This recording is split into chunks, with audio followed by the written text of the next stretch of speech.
Good morning and welcome to the virtual worship service of the Unitarian Universalist Meeting House of Provincetown, where we affirm the inherent worth and dignity of every person, and where we support each other on our spiritual search for truth and meaning. My name is Jennifer Shannon. I serve on the worship committee, and I am so glad that you have joined us this morning. Our minister, Reverend Kate, is on leave for the month of May. So for the next few weeks, we are revisiting some sermons from years past. This morning, we go back to a sermon from 2015 called Shake It Off. Today, we talk about letting go, moving on, and loosening our grip on old hurts. This feels like a message we might need to return to again and again in our lives, right? We hope it resonates with you this morning. And now, as I light this candle in my own home, I invite you to light a candle wherever you are. This way we can feel connected, even though we're apart.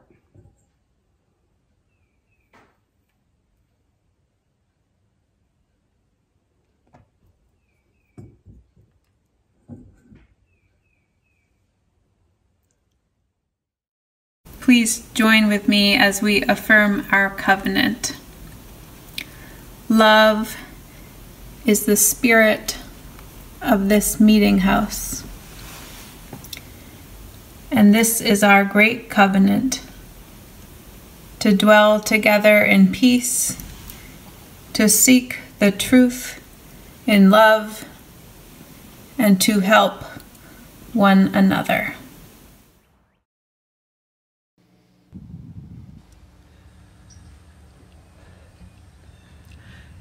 Spirit of life, come to me, sing in my heart all stirrings of compassion, blow in the winds, rise in the sea, move in the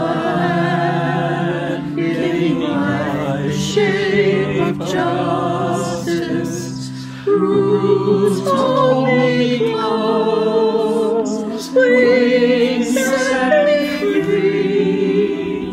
Spirit of life, come to me, come to me.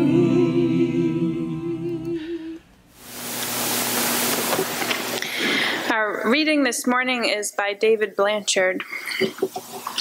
He says, "My friend tells this story. He had been sharing an apartment with a roommate for several years. The roommate had many exquisite belongings, Oriental rugs, Chinese imported porcelain, Sheraton furniture, and Steuben glass. Most of the objects had been acquired when the roommate had shared his life with a lover who had since left him. Somehow that made these things precious to the roommate, and my friend knew it. In a way, the apartment had become a memorial to this failed relationship. One night, my friend stopped at a florist on the way home from work and bought some large lilies. When he got home, he looked around for something to put them in, and he spied the perfect vase. A tall, elegant vase that had been one of the last gifts from the former lover. My friend arranged the flowers, put them on the mantel, and went about making dinner. All was well, at least until the warmth of the house started to open more and more of the blossoms, shifting their weight. My friend was in the kitchen when he heard the vase hit the stone hearth. This was a disaster. My friend knew his roommate would be devastated. The vase was irreplaceable. He swept up the shards of glass, trying to decide whether to play dumb, vase, what vase? Or plead for mercy. He chose the latter. The roommate got home, the story was told. There were no fireworks, no tears, no anguish, just a quiet, calm acceptance of what had happened, a kind of forgiveness, a kind of letting go. The next day, the roommate called an antiques dealer and sold most of the furniture he had preserved from the broken past. He rolled up the carpets and took them to an auction. He gave the rest of the Steuben glass to friends who had admired it. And he thanked my friend for choosing that particular vase to hold the lilies. It wouldn't have worked out the same way if the roommate had smashed the vase in anger. The ending would have been different if my friend had avoided revealing a painful truth. But several things serendipitously came together. The choice of flowers, the selection of the vase, the placement on the mantle, the warmth of the furnace, the readiness of the roommate to reconsider the life choices he had made. The disaster was really a blessing. From an unwanted event came an invitation to freedom. It doesn't always work that way, but this story is a reminder that it's possible. It's possible for disappointment to open doors we had been afraid to enter. It's possible that the past won't let us live in the present. It's possible that everything makes its own sense, even when that sense is not immediately clear to us. When life's next catastrophe sends you reeling, sit down and take a few deep breaths and see what happens if you peel away the layers of meaning to see what is pulsing at the core. Maybe you too will find reason to give thanks on an unlikely occasion.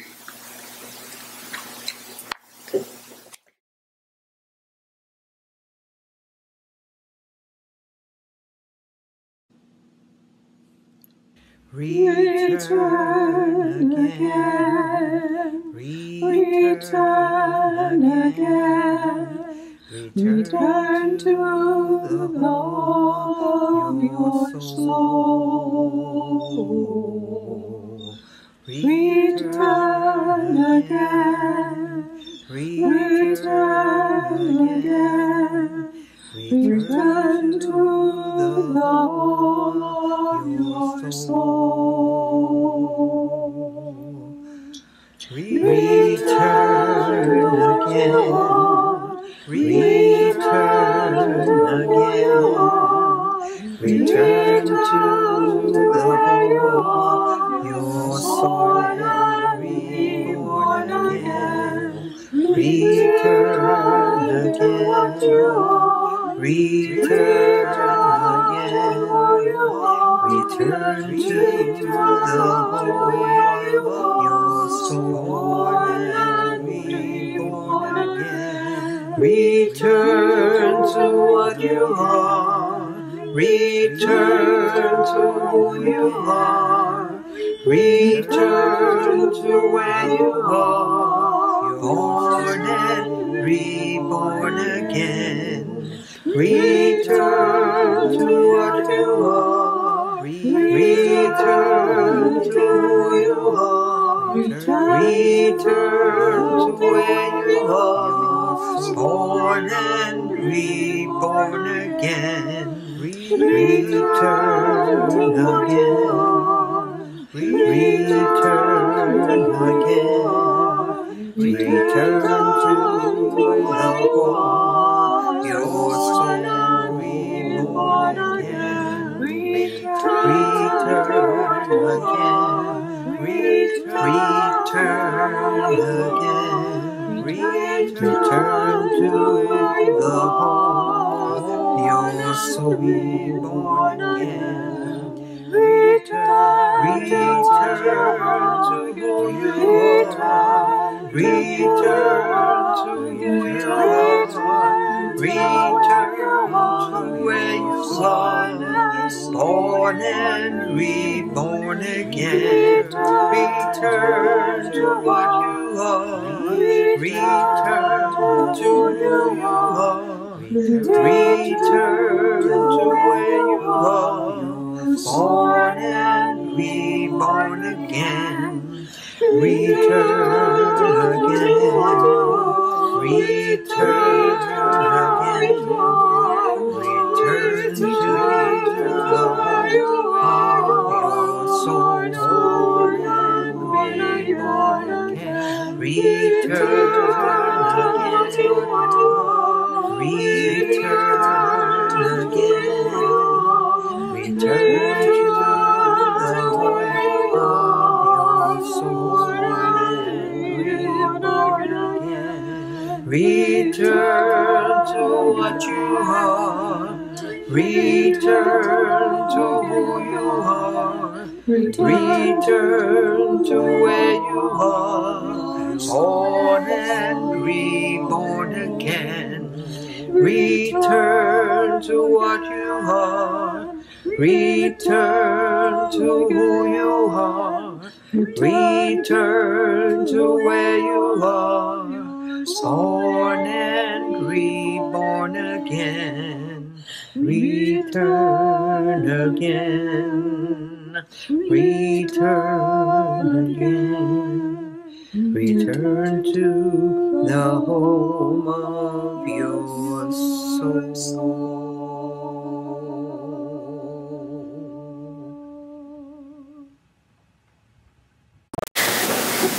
Return again. Return again. Return to the home of your soul. Return to who you are. Return to what you are. Return to where you are born and reborn again. Sometimes we just need that moment of return, that moment of centering, that moment of remembering what is important when so much seems important but isn't. We get caught up in so much that would be better if let go. Anger, disappointment, embarrassment, even grief. That one's hard to talk about because it might sound like I am rushing people through a grieving process which can't be rushed through. Like I am asking you to forget loved ones or give up struggles against injustice. But that's not it. I'm talking about the release that comes when you cease to hold something so tightly that it suffocates you. I'm talking about rolling up the carpets bought by your ex-lover, which you have been protecting from your own shoes for too many years. I'm talking about moving on, because staying where you are is painful. Grief can change shape, says Barbara Hurd. Lighten a little. Hurt can too. She knows this. A couple of years ago, she writes, I sat in a chair at the edge of the Thar Desert in India, I'd been traveling with a partner who had just disclosed something that made me want to walk away, far away, out into the desert, to just keep walking across that flat, dry expanse. It was twilight. I got up out of my chair, headed away from the small village, the dancers, the decorated camels, walked in the soft sand, the small grains working their way into my shoes. The desert drew me as surely as if it were a magnet, and my body a collapsing stack of iron shavings. I kicked at anything, spat out a searing attack to the empty dunes. I wanted to pound something, his head perhaps. Barbara clomped one foot and then the other and then the other into the sand, which shifted just slightly. But nothing else happened. The wind didn't gust. She didn't feel fortified by the satisfaction of being the one so clearly wronged. And no one from the village came to bring her back. Nothing happened. When she turned around, she couldn't even see her tracks. Everything seemed swallowed up in the vastness, the endlessness of sand, that ancient Indian sky. And finally, the need to lash out in revenge lessened. She didn't have to yell or sulk or grab the first flight home. It wasn't that the hurt lifted, but that there was, out there in the desert, more room for hurt. And so it didn't press so hard. That familiar sense of needing to explode with emotion eased. Barbara knows about the release that comes when you cease to hold something so tightly that it suffocates you. Chosen Jack Hobner writes about the softening he experienced when visiting his parents as an adult.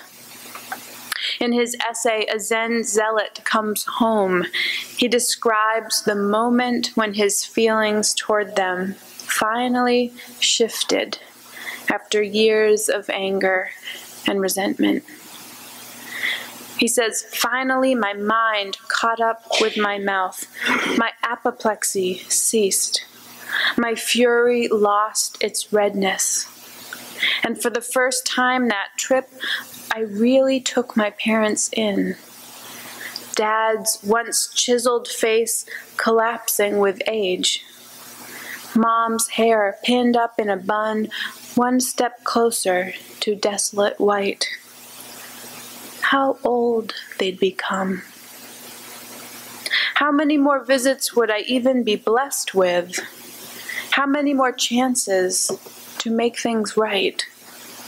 These were not the same people who had raised me. Those people existed only in my head, caged and rotting behind my tight, unhappy grin for decades, while my actual parents got older, gentler, wiser, while their bodies fell apart and their souls grew deep. It's hard to let go of old ways of thinking. They were so true for us once. But grief and hurt can change shape, and we can lighten our grip on them. My colleague, Reverend Jean Malden, tells the story of her graduation from seminary. Her mother flew in from out of state to cheer her on. They had both worked so hard, sacrificed so much to get to that moment. As the time of the ceremony neared, her mother proudly unpacked Jane's doctoral robe from the box and volunteered to iron out the wrinkles. As her mother worked on the project in the next room, Jane heard a scream of terror, and her mother ran back into the room sobbing, clutching the robe. "I'm so sorry, Jane. I've ruined it. I've ruined it." Sure enough, the first doctoral robe ever to be worn by a member of her family had a large hole, clearly the shape of a travel iron, in the underside of one sleeve. There was nothing to be done. The ceremony was in just a few minutes. They grabbed their things and dashed to the church. Jane took her place in the procession. Colleagues whispered to her in concern. She showed them the branded sleeve. "Oh, that's too bad," said a classmate. "It will cost a lot to get that sleeve replaced," said another. Then her friend Patricia chimed in. "Well, I think it's dear. Every time you wear your robe, you'll have the memory of your mother with you." And so it was. Jane let go of her attachment to having a perfect robe. And now, every time she wears hers, she feels connected to her mother. With it, she carries all of the strength and the pain that she has felt in her family. "It reminds me that most of us are walking wounded," she says. "And although the wounds don't always show, they help make us who we are and help prepare us for the joys and trials of life." The playwright Florida Scott Maxwell once wrote, "You need only claim the events of your life to make yourself yours. When you truly possess all you have been and done, which may take some time, you are fierce with reality. You need only claim the events of your life to make yourself yours. When you truly possess all you have been and done, you are fierce with reality."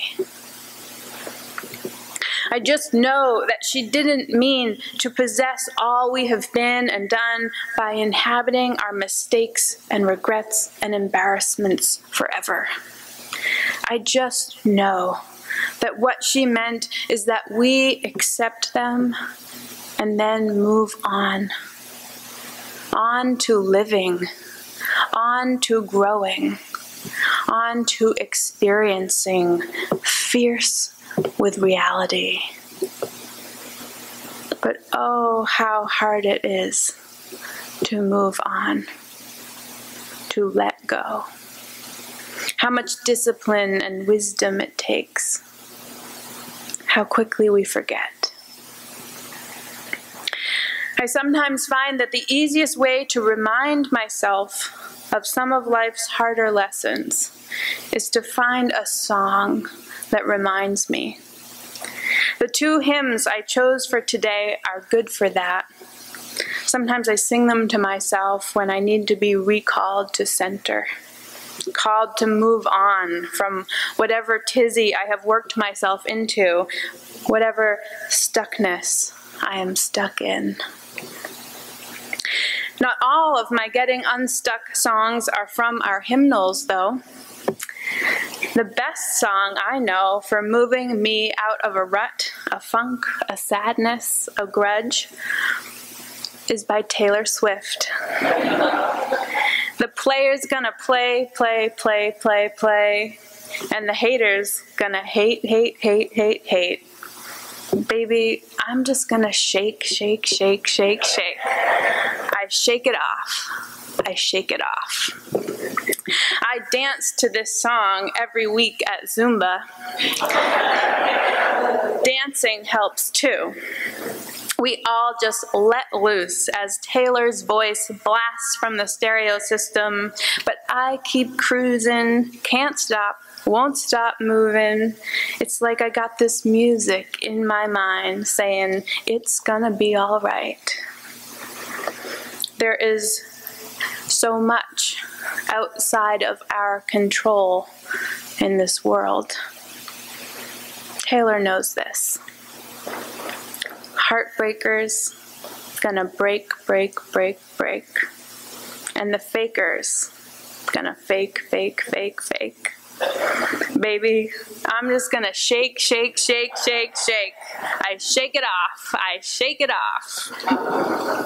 You laugh now, but just wait for that next moment when you know you need to move past something and can't. You're going to hear that song on the radio, and it's going to help, and you're going to want to dance.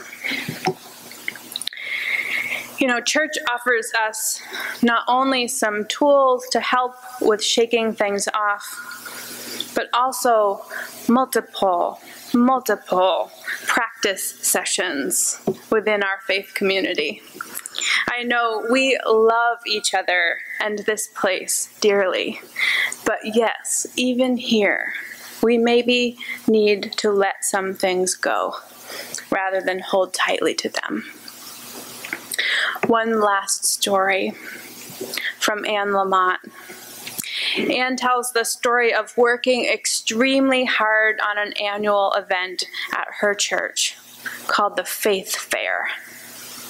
It's an afternoon in early summer when her church rents a huge inflatable jump house, decorates their courtyard with balloons and streamers, and offers the families of the town lunch, snow cones, face painting, crafts. They have raffles and prizes and food. The choir sings. They played loud gospel CDs. Everything at the fair is free, even the raffle tickets. It's a ministry to the neighborhood, which is a troubled one. It takes a committee weeks of planning to pull off the Faith Fair. Anne has been running the fair for 6 years. Every year she charges 2 big-ticket items to her credit card, the jump house and the balloon bouquets. She also writes checks for other supplies, rubber balls, jump ropes, bottles of bubbles. After the fair, she gets reimbursed by the church. Every year, the organizers worry that no one will show up. Then dozens of kids begin arriving, and they worry that there won't be enough food or snow cone syrup. Something always goes wrong. Someone gets hurt on the jump house, or a bike gets stolen and the cops are called. Everything falls into wreckage, and then somehow things sort themselves out. Nothing went wrong this year at the Faith Fair, Anne writes. The PA system worked fine, the choir turnout was big, the teenagers were out in force painting the faces of the younger children. Late that night, Anne emailed her bill for expenses to the people on the fair committee. In early sobriety, she admits, I heard that if you have an idea after 10 p.m., it is probably not a good idea.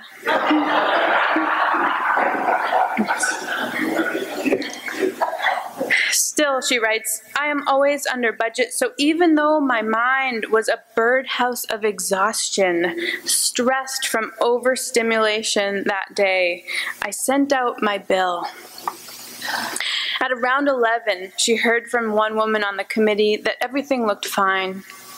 Then at 11:15, she heard from a man on the committee who said he was sorry, but there was a new accounting system. This year they needed receipts, Visa bill, canceled checks. Anne freaked out. The email somehow brought up all of her frustration with systems, with men, with money, with self-esteem. It brought up all kinds of memories from childhood about the shame and fear surrounding money in her household. Before she could stop herself, Anne blasted off an angry email to the whole committee. She copied the pastor for good measure. The closing of her email was a huffy, "I simply cannot spend one more second on this matter." She felt powerful and righteous for several minutes. Then she felt like hell. Why had she sent that email? Why was she even upset about being asked for receipts? It wasn't about her. It was just a new accounting system. Anne writes, "Sometimes I act just as juvenile as I ever did, but as I get older, I do it for shorter periods of time. I find my way back to the path sooner." Anne made herself a snack, oatmeal with applesauce. Then she wrote back to everyone on the committee, plus the pastor, and said, "I am sorry. Ignore my earlier email. Please forgive me." She wrote, "I know you already do." By the next morning, before she left for church, everyone had emailed her back. The man wrote, "We are here with only love for you, Annie."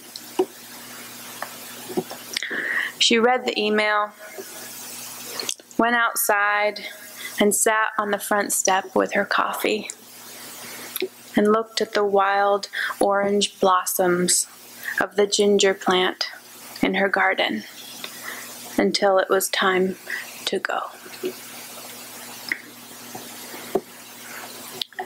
It doesn't always work out this way, but it's possible.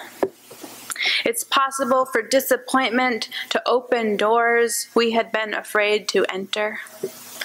It's possible that the past won't let us live in the present. It's possible that everything makes its own sense, even when that sense is not immediately clear to us.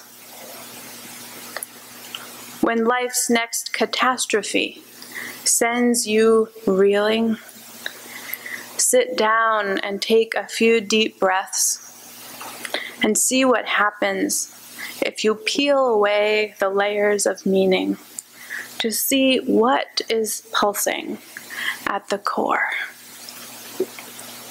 Or stand up, turn up the volume, and shake it off. Amen, and blessed be.